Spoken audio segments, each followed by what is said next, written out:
같이 돌아가면서 한 절씩 읽겠습니다. 그때 경건한 유대인들이 천하 각국으로부터 와서 예루살렘에 머물러 있더니 이 소리가 나매 큰 무리가 모여 각각 자기의 방언으로 제자들이 말하는 것을 듣고 소동하여 다 놀라 신기하게 여겨 이르되 보라 이 말하는 사람들이 다 갈릴리 사람이 아니냐.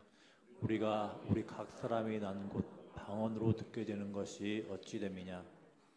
우리는 바데인과 메데인과 엘람인과 또 메소포다미아, 유대와 갑바도기아, 본도와 아시아, 부르기아와 밤빌리아, 애굽과 및 구레네 가까운 리비아 여러 지방에 사는 사람들과 로마로부터 온 나그네 곧 유대인과 유대교에 들어온 사람들과 그레데인과 아라비아인들이라.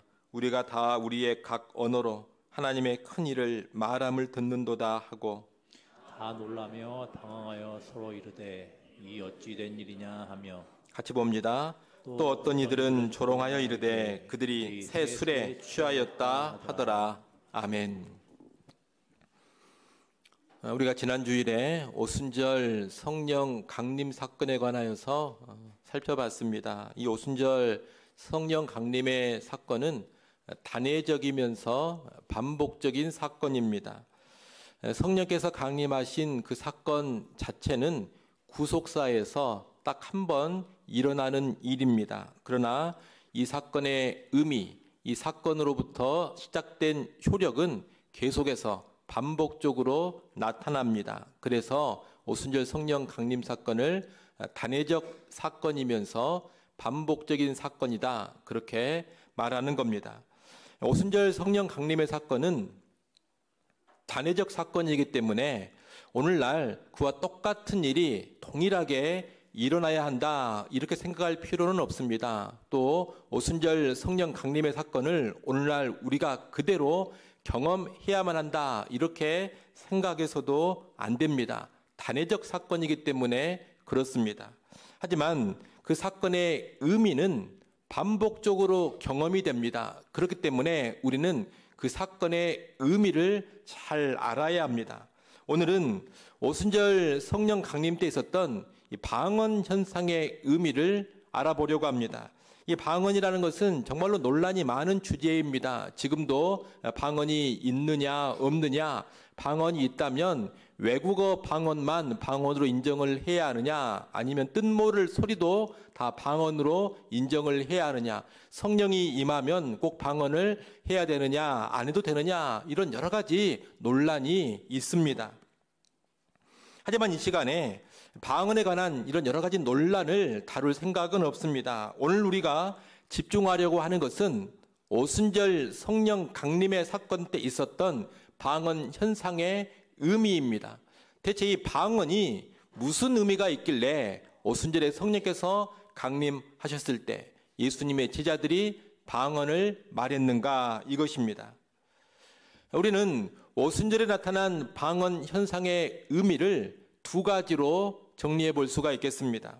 첫째, 오순절의 방언 현상은 바벨의 저주가 끝났다는 하나님의 선언입니다. 한번 따라해 보겠습니다.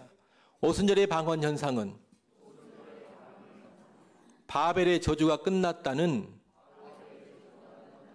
하나님의 선언이다. 예, 오순절의 방언 현상은 바벨의 저주가 끝났다는 하나님의 선언입니다. 창세기 11장에 보면 사람들이 하늘까지 닿는 탑, 바벨 탑을 쌓으려고 합니다. 이 하나님께서는 그들의 교만을 꺾기 위해서 인류의 언어를 혼잡하게 만드십니다. 언어가 혼잡해져 버리니까 사람들이 서로 소통을 하지 못하게 되었고 소통이 안 되니 뿔뿔이 흩어져 버렸습니다. 이것을 가리켜서 바벨의 저주라고 부릅니다. 그러나 오순절 성령 강림의 사건에서는 그와 정반대의 일이 일어나고 있습니다. 성령 충만한 갈릴리의 제자들이 배운 적이 없는 언어로 말하기 시작했고 다른 사람들이 그 언어를 알아듣는 일이 벌어진 겁니다. 이때 예루살렘에서는 오순절 절기를 지키기 위해서 천하 각국에서 유대인들이 모여들었습니다. 오늘 본문 9절부터 11절에 보면 천하 각국에서 온 유대인들의 그 지역이 쭉 언급되어 나옵니다. 예루살렘을 중심으로 해서 동서남북으로 15군데 지역이 언급되고 있습니다. 천하 각국에서 유대인들이 모여왔는데 이들은 제자들이 각기 다른 언어로 말하는 것을 들으면서 깜짝 놀라고 신기해합니다.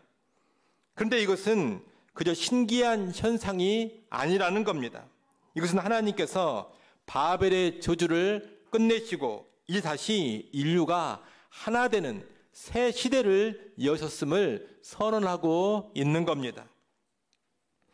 그 옛날 바벨에서는 하늘까지 올라가고자 하는 인간의 교만으로 인해서 사람들 사이의 소통이 막혀버리고 분열하고 갈등하며 뿔뿔이 흩어지는 저주가 초래되었습니다.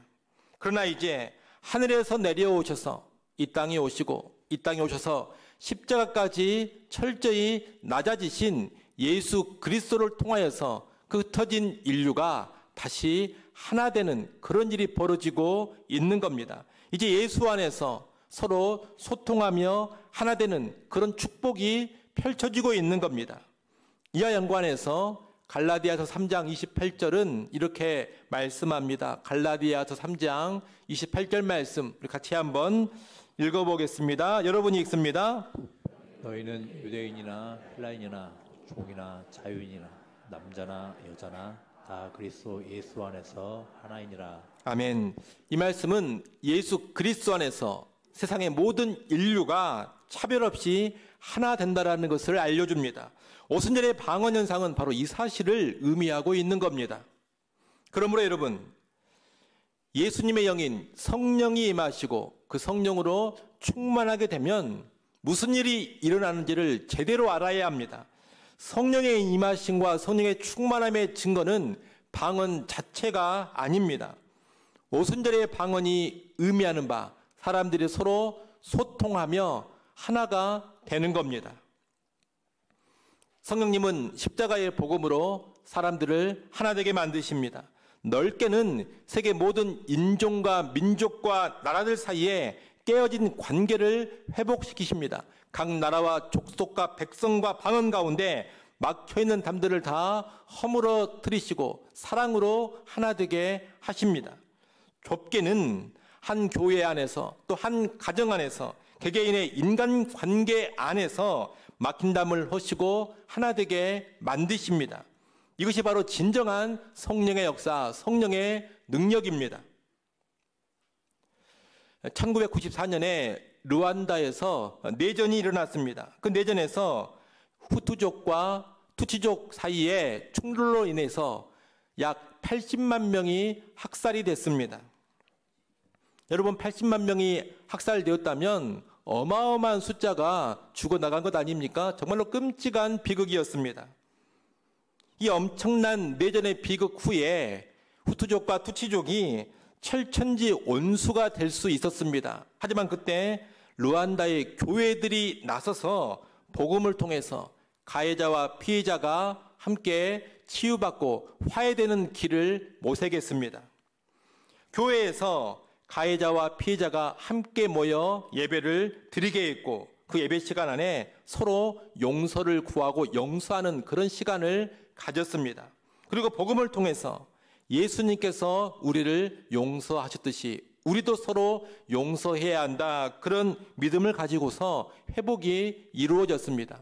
그 뒤로 가해자와 피해자가 한 마을 안에서 함께 무너진 마을을 재건해 갔고 그 안에서 놀라운 하나님의 사랑을 실천해 갔습니다.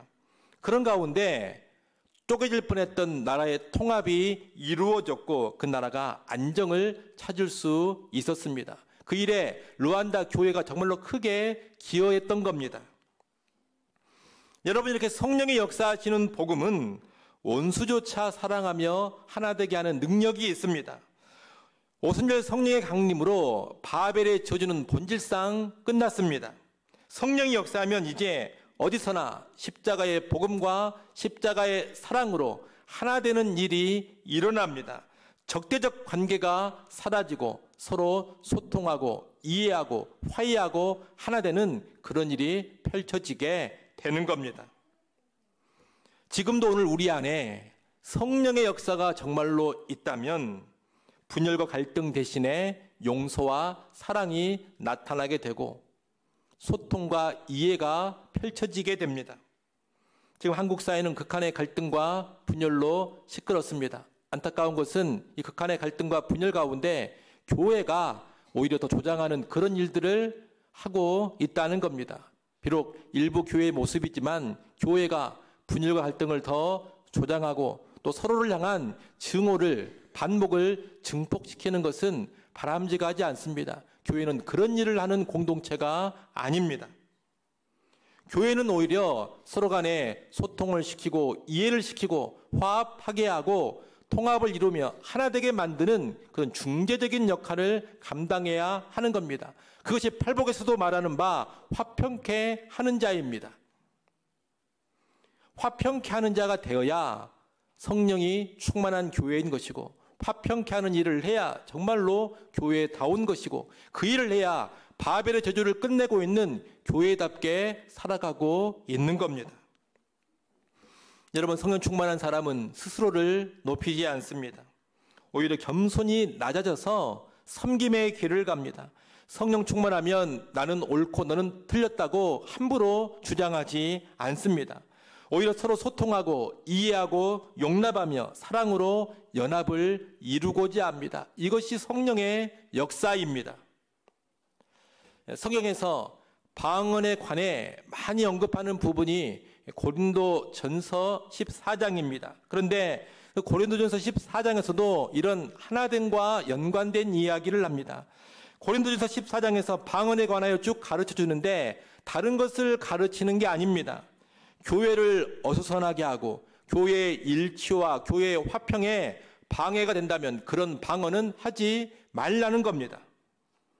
방언을 한다면 교회의 덕을 세우는 방향으로 방언을 하고 방언을 한다면 교회의 하나됨에 기여하는 방언을 하라는 겁니다. 우리 한국교회 안에 이상한 사조가 들어와서 방언한다고 하면서 교만해지고 방언한다고 하면서 교회를 소란스럽게 하고 방언하면서 서로 싸우고 화평을 깨트리는 그런 일들이 얼마나 많았는지 모릅니다. 이것은 방언이 뭔지를 제대로 모르는 겁니다. 여러분, 방언 자체가 대단한 것이 아닙니다. 방언을 백날 해도 겸손하지 못하면 의미가 없습니다. 밤새도록 방언을 한다 해도 하나 되지 못하고 서로 차별하고 담을 쌓고 있으면 의미가 없습니다. 기도할 때마다 방언으로 기도해도 증오 가운데 서로 싸우고 있다면 아무런 의미가 없는 겁니다. 여러분, 그런 방언은 고린도전서 13장에서 말하는 것처럼 시끄러운 소음에 지나지 않는 겁니다. 정말로 의미 있는 방언, 정말로 아름다운 방언이 되려면 방언하면서 겸손하게 소통하고 겸손하게 하나됨을 이루어야 합니다. 서로 간에 더욱더 소통하면서 이해하고 화해할 줄 알아야 합니다.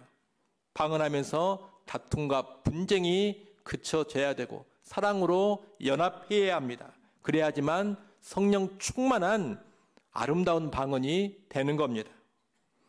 그러니 여러분, 방언을 하려면 방언이 의미하는 그 삶을 살면서 방언을 하십시오. 그리고 방언을 설령 못한다 하더라도 방언 자체에 목매지 마시고 오순절의 방언이 의미하는 바 서로 소통하고 이해하고 화해하고 사랑으로 하나 되는 삶을 살아가십시오. 그것이 제대로 된 신앙생활입니다. 여러분, 지금 혹시라도 누군가를 향한 차별과 배제 가운데 있지는 않습니까? 혹시라도 누군가와 아주 강한 담을 쌓아놓고 관계를 멀리하고 있지는 않습니까? 혹시 누군가와 크게 갈등하고 분열하는 모습, 다투는 모습을 보이고 있지는 않습니까? 교회와 가정 안에서 사랑과 용서는 다 사라져버리고 미움과 증오로 싸우는 모습이 있지는 않습니까? 성령 강림으로 펼쳐지는 새 언약의 시대는 바벨의 저주를 끝내는 시대입니다. 성령의 능력을 힘입어서 십자가의 복음으로 하나 되고 십자가의 사랑 안에서 연합하는 시대입니다. 이를 꼭 기억하시고 성령의 참된 역사에 동참하시면서 바벨의 저주를 끝내고 하나 되는 삶으로 나아가는 우리 모두가 꼭 될 수 있기를 바랍니다. 둘째로 오순절의 방언 현상은 모든 민족에게 하나님의 큰 일을 선포하라는 명령입니다. 다시 한번 따라해 보십시오. 오순절의 방언 현상은 모든 민족에게 하나님의 큰 일을 선포하라는 명령이다. 예, 그렇습니다. 오순절의 방언 현상은 모든 민족에게 하나님의 큰 일을 선포하라는 명령입니다. 오늘 보면 11절 하반절을 한번 보십시오. 11절 하반절에 보면 이 제자들이 방언으로 무엇을 말했는지가 나옵니다. 갈릴리의 제자들, 예수님의 제자들이 방언으로 무엇을 말했습니까? 하나님의 큰 일을 말했다고 합니다. 성경에서 하나님의 큰 일이란 하나님이 행하시는 구원을 가리키는 표현입니다.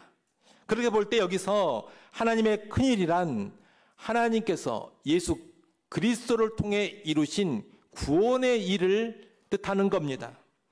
예수님께서 십자가에서 죽으시고 부활하심으로써 죄와 사망의 권세를 깨뜨리시고 구원의 길을 여셨습니다. 이것이 바로 하나님의 큰 일입니다. 그런데 오순절에 성령이 강림했을 때 제자들은 이 큰 구원의 일을 세계 각지의 언어로 말했다는 겁니다. 이것은 하나님이 행하신 구원의 큰 일, 곧 복음이 세계 모든 민족에게 선포될 것을 예고하는 현상입니다. 그리고 실제로 이 일이 이루어집니다. 우리가 다음에 보겠습니다만 이 방언 현상 직후에 사도 베드로가 복음 설교를 합니다. 베드로가 복음 설교를 하게 됨으로써 수많은 유대인들이 예수님을 믿고 구원받습니다. 또한 예수님의 제자들은 만민을 향해 세계 각 민족을 향하여서 복음 전하는 일을 본격적으로 시작합니다. 그러니 우리는 이 오순절 방언 현상을 반드시 복음 전파와 연결시킬 줄 알아야 합니다. 오순절의 방언은 그저 신기한 현상 하나가 아니라 온 세상 모든 민족을 향한 복음 전파의 전조인 것입니다. 실제로 선교 현장에서는 이 방언이 복음 전파와 연관해 나타나곤 합니다. 중국 남부에 파송되었던 한 선교사는 중국어를 전혀 못하는데도 기도 중에 중국어 방언이 터져나와서 그 방언으로 복음을 전했다는 간증의 기록이 있습니다. 또 한 선교사는 아프리카의 한 부족에게 가서 복음을 전하려고 했는데 언어 장벽이 너무 커서 큰 어려움을 겪었습니다. 그런데 성령이 임하셔서 그 선교사가 전혀 배운 적이 없는 그 부족의 언어로 복음을 전할 수 있게 된 겁니다. 부족 사람들은 처음으로 자기들의 언어로 예수 그리스도에 관한 복음을 듣게 되었고 예수 그리스도를 구주로 영접했습니다. 그 뒤로도 이 방언 가운데 수백 명의 사람들이 예수님을 구주로 믿었고 그 부족 가운데 견고한 교회가 세워졌습니다. 이렇게 오순절 성령 강림의 때처럼 성령께서는 지금도 필요하다면 그 필요한 순간에 외국어 방언을 주셔가지고 그 방언을 통해 복음을 전하게끔 하십니다. 하지만 본질적으로 중요한 것은 뭐냐?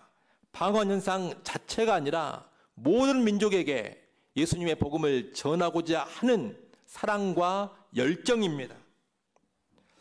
한 선교사가 아프리카의 한 마을을 방문했을 때 그는 현지 언어를 거의 알지를 못했습니다. 하지만 예수님의 이 사랑의 복음을 전하고 싶은 마음에 그 부족의 언어, 단어들을 하나씩 하나씩 배우면서 그 드문드문 그 단어를 가지고 말을 했습니다. 그런 어느 날에 그 부족의 한 노인이 다가와서 눈물을 흘리며 말하는 겁니다. 당신이 우리의 언어를 유창하게 말하지 못하지만 우리는 당신의 사랑의 말을 듣고 있습니다. 그때 그 선교사가 깨달았습니다. 진정한 방언이 뭐냐? 진정한 방언은 언어를 초월한 사랑의 표현이로구나. 여러분, 성령이 주시는 진정한 방언은 단순한 언어가 아닙니다. 모든 민족에게 복음을 전하고자 하는 사랑과 열정입니다.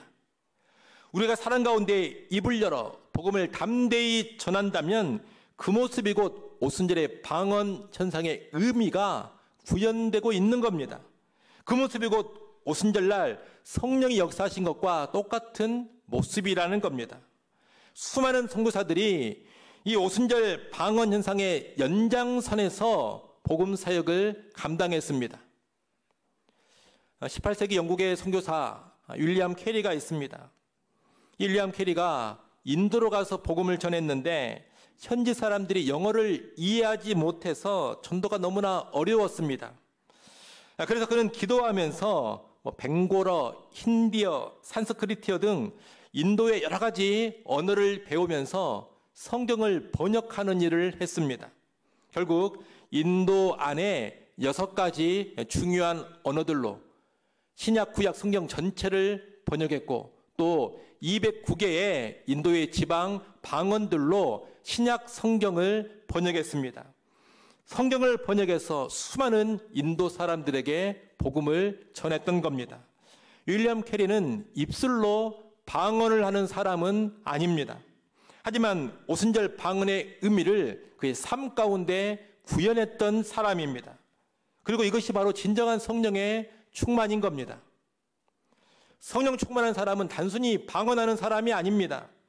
사랑과 열정으로 복음을 전하고자 하는 사람입니다. 사람들이 이해할 수 있는 언어로 복음을 전하고자 하는 사람, 그 사람이 오순절의 성령을 지금도 받아 누리고 있는 사람이라는 겁니다. 여러분 기억하십시오. 진정한 성령 충만의 증거는 외적인 방언 현상이 아닙니다. 복음 전파의 사랑과 열정입니다. 성령님은 우리를 예수님의 증인되게 만들고 복음을 전하게 만드시는 겁니다. 여러분, 성령님은 내 자신을 자랑하게 하지 않습니다. 성령님은 예수님을 자랑하게 합니다. 성령님은 인간의 업적이나 인간의 성취를 소문내게 하지 않습니다. 성령님은 예수님이 하신 구원의 일, 하나님의 큰 일을 퍼뜨리게 합니다. 성령님은 교회를 자랑하게 하지 않습니다. 자기 교회 자랑하게 하는 것이 아니라 성령님은 복음을 부끄러워하지 않고 복음을 자랑하게 하십니다.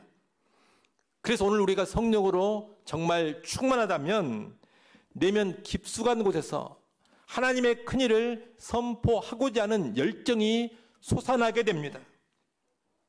성령으로 충만하면 내가 만난 구주 예수를 전하지 않고는 견딜 수 없는 심령이 되는 겁니다.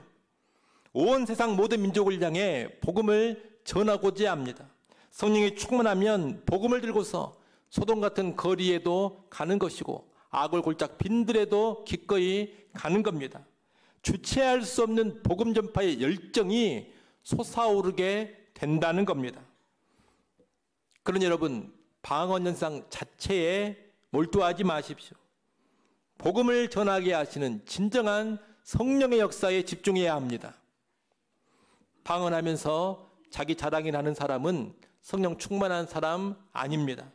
방언하면서 내가 큰 은사를 받았다고 떠벌리고 다니는 사람도 성령 충만한 사람 아닙니다. 우리 교회에 오면 다 방언한다고 하면서 우리 교회 목사나 우리 교회나 자랑하고 다니는 사람, 이 사람도 성령 충만한 사람 아닙니다. 방언하면서 예수님만을 자랑하는 사람, 방언하면서 구원하는 복음의 능력을 확신하고 복음을 부끄러워하지 않는 사람, 방언하면서 모든 사람에게 그 복음을 선포하려고 하는 열정으로 충만한 사람, 여러분 이 사람이 정말로 성령 충만한 사람입니다. 또한 방언을 못한다 하더라도 예수님의 증인으로 살고자 하고 복음의 열정으로 불타오르고 있다면 이 사람은 정말 성령이 충만한 사람입니다. 우리 자신을 돌아보십시오. 오늘 나는 어떠합니까? 오늘 나는 예수님만을 자랑하고 있습니까? 오늘 나는 복음을 부끄러워하지 않고 복음을 담대히 선포하고 있습니까? 오늘 나는 주변 사람들에게 복음을 전하고자 하는 그 열망 가운데 있습니까? 나아가 모든 민족을 향해 복음을 전하고자 하는 거룩한 부담감이 생겨나고 있습니까? 여러분, 이런 모습이 그냥 생기는 것이 결코 아닙니다. 우리가 전도 훈련이나 선교 교육을 통해 이런 모습을 결단할 수는 있습니다. 하지만 단순한 훈련이나 교육만 가지고는 절대 이런 삶이 지속되지 않습니다. 그런 선교 훈련, 전도 훈련, 교육도 반드시 필요합니다만 근본적으로 성령이 임하고 성령으로 충만해야지만 그런 결단이 실천되는 것이고 또 그 실천이 오래도록 지속이 되는 겁니다. 성령이 임하지 않고 성령으로 충만하지 않으면 아무리 교육받고 훈련받아도 그냥 결단으로만 끝나버리고 또 잠깐의 실천으로 끝나버릴 겁니다. 바라기는 성령이 임하고 충만하여서 진정한 성령의 역사인 복음 전파의 삶에 지속적으로 들어질 수 있기를 소원합니다. 이제 말씀을 정리합니다. 여러분, 성령의 임하심, 성령 충만의 본질은 결코 외적인 신비현상 그 자체에 있지 않습니다. 방언 그 자체가 성령의 임하심과 성령의 충만함의 증거는 아닙니다. 그 방언이 의미하는 바가 구현되어야 정말로 성령이 임하신 것이고 정말로 성령이 충만한 겁니다. 성령이 임하여 충만해지면 관계의 벽이 무너지고 하나 되는 일이 일어납니다. 성령이 임하여 충만해지면 열정적으로 복음을 전하는 일이 일어납니다. 신비한 체험으로만 끝나는 것이 아니라 실제적인 삶의 변화가 나타나는 것, 이것이 진정한 성령의 임함과 진정한 성령의 충만입니다. 그러므로 우리는 오순절 방언 현상의 의미를 제대로 알고 진정한 성령의 역사에 동참해야 하겠습니다. 여러분, 바벨의 저주를 끝내고 가정과 교회와 사회에서 서로 겸손히 소통하고 이해하고 또한 화해하며 사랑으로 하나 되는 삶을 살아가십시오. 또한 내 주변에서부터 시작해서 모든 민족에게 구원의 복음을 전하고자 하는 삶을 살아가십시오. 아무쪼록 성령으로 충만해서 하나님의 역사를 누려갈 수 있기를 바랍니다. 구체적으로 하나됨의 역사를 누리시고 복음 전파의 역사를 누릴 수 있기를 바랍니다. 그런 은혜 충만히 누릴 수 있기를 간절히 축원합니다. 우리 시간에 같이 한번 기도하고 마치겠습니다. 여러분, 이 시간 기도하실 때 들은 말씀을 기억하며 기도하십시오. 하나님, 오늘 내가 또 오늘 우리가 바벨의 저주를 끝내고 가정과 교회와 사회에서 서로 소통하고 화해하며 하나 되는 삶을 살아갈 수 있게 하옵소서. 특히 작금의 한국교회가 갈등과 분열을 조장시키거나 증폭시키지 않고 복음의 정신으로 국가 사회의 화합과 통합에 기여할 수 있게 해달라고 기도해 주시기 바랍니다. 또한 내 주변에서부터 시작해서 모든 민족에게 구원의 복음을 담대히 전하는 삶 살아갈 수 있게 해달라고 기도하시기 바랍니다. 이를 위해 성령으로 충만해지도록 기도하시기 바랍니다. 같이 기도합니다. 아버지 하나님, 이 시간도 들은 말씀을 붙잡고 들은 말씀대로 살기 위하여서 하나님을 간절히 기도하며 나아갑니다. 아버지 하나님, 오순절 성령 강림의 현상이 그 방언 현상의 바벨의 저주를 끝내는 선언인 것을 알게 하셔서 이제 오늘 우리가 살아가는 이 현장에서도 분열과 갈등의 바벨의 저주를 끝내게 하시고 가정과 교회와 사회에서 서로 소통하고 이해하게 하시고 화해하며 화합하게 하시고 사랑으로 연합하며 하나 되는 삶을 살아가게 하여 주시옵소서.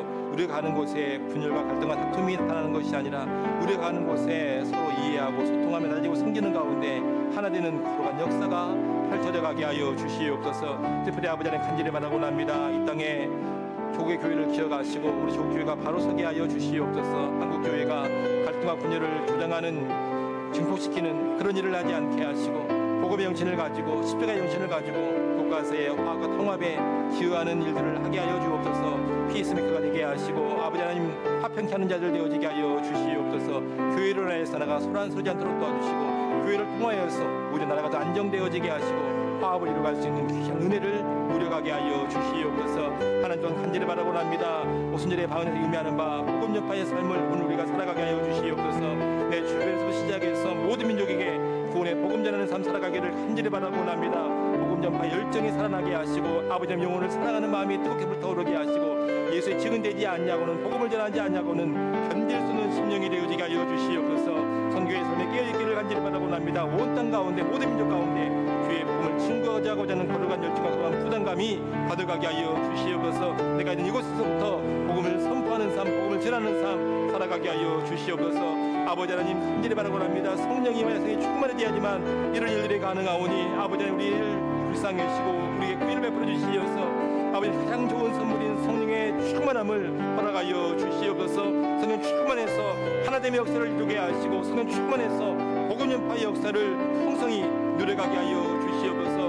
우리 교회 안에도 하나님 역사하시고 은혜 베푸시기를 간절히 바라고 합니다. 우리 영광교회 안에도 하나님의 성령이 임하게 하시고 성령으로 충만해지게 하여 주시어서 하나 되는 교회가 되어지게 하시고 아버지는 성령으로 충만하여서 복음을 열정적으로 전하는 교회가 되어지게 하여 주옵소서.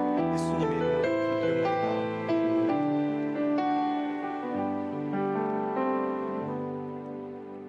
하나님 아버지, 오늘 우리가 오순절의 방언 현상이 의미하는 바를 삶으로 구현하게 하여 주옵소서. 바벨의 저주를 끝내는 삶 살아가기를 간절히 바라고 원합니다.